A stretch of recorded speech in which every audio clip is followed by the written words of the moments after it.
पहाड़ी इलाकों में बदलेगा मौसम। आइए सीधे आपको लिए चलते हैं न्यूज एक्सप्रेसवे पर, जहां देश भर की कुछ और जरूरी खबरें कर रही हैं आपका इंतजार।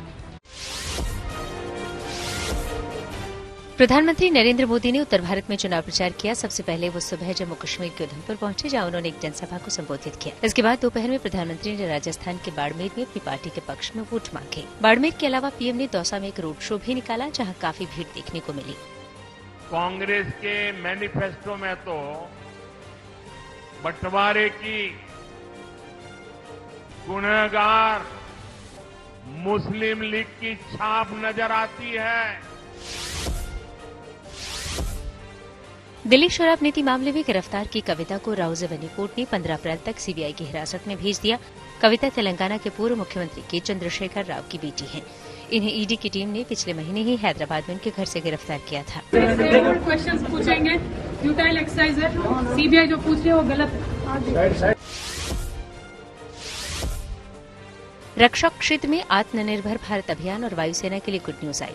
दरअसल सार्वजनिक क्षेत्र की कंपनी हिंदुस्तान एरोनॉटिक्स लिमिटेड को रक्षा मंत्रालय से बड़ा टेंडर मिल सकता है। रक्षा मंत्रालय ने एचएएल को टेंडर पर जवाब देने के लिए 3 महीने का समय दिया है। इसके तहत 97 स्वदेशी एलसीए मार्क 1A लड़ाकू विमान खरीदे जाएंगे। बताया जा रहा है कि टेंडर 65,000 करोड़ रुपए का है। ये भारत सरकार की ओर से स्वदेशी मिलिट्री हार्डवेयर के लिए दिया गया सबसे बड़ा ऑर्डर हो सकता है। असम की सीएम हिमंता बिस्वा शर्मा डांस करते नजर आए। ये मौका लखीमपुर में चुनाव प्रचार का था। इस दौरान वो मंच पर थिरकने लगे, वहीं उनके साथ कुछ और लोगों ने भी डांस किया।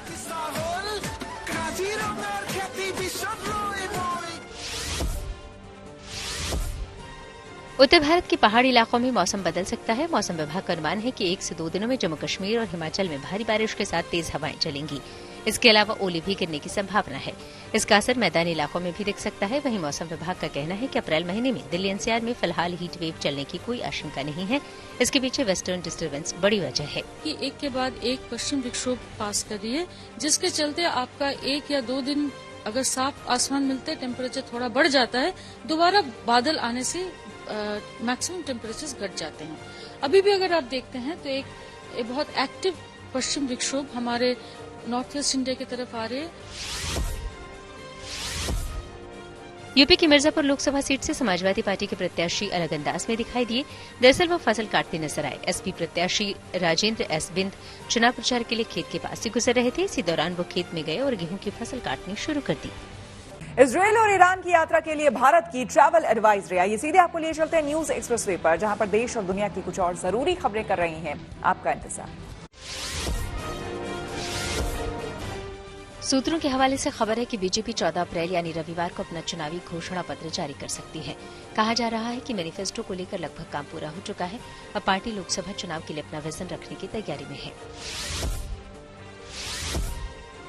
जेल से रिहा हुए आम आदमी पार्टी के नेता संजय सिंह ने लखनऊ में एसपी प्रमुख अखिलेश यादव से मुलाकात की। इस दौरान उन्होंने समाजवादी पार्टी और इंडिया गठबंधन में आम आदमी पार्टी की रणनीति को लेकर चर्चा की।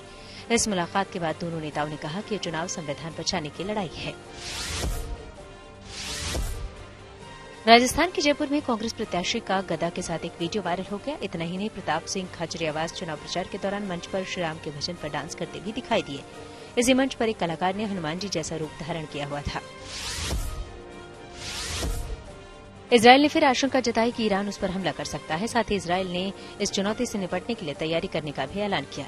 इस बीच अमेरिकी मीडिया में भी अगले 2 दिनों में इजरायल पर हमला किए जाने की आशंका जताई गई है। भारत सरकार ने ईरान और इजरायल की यात्रा को लेकर दिशा निर्देश जारी किए। भारत ने अपने नागरिकों को सलाह दी कि वो अगली सूचना तक इन दोनों देशों की यात्रा न करें। साथ ही इन देशों में रह रहे लोगों से अनुरोध किया है कि वो अपनी सुरक्षा को लेकर सतर्क रहें। कजाकिस्तान में भारी बारिश के बाद बाढ़ जैसे हालात हैं। ऐसे में कई जगहों पर रेस्क्यू ऑपरेशन चलाया जा रहा है। वहां मिट्टी से छोटे छोटे पुश्ते बनाए जा रहे हैं ताकि बाढ़ का पानी रिहायशी इलाकों में न घुस सके। कजाकिस्तान में इस बाढ़ से लाखों लोगों को अपना घर बार छोड़ना पड़ा है।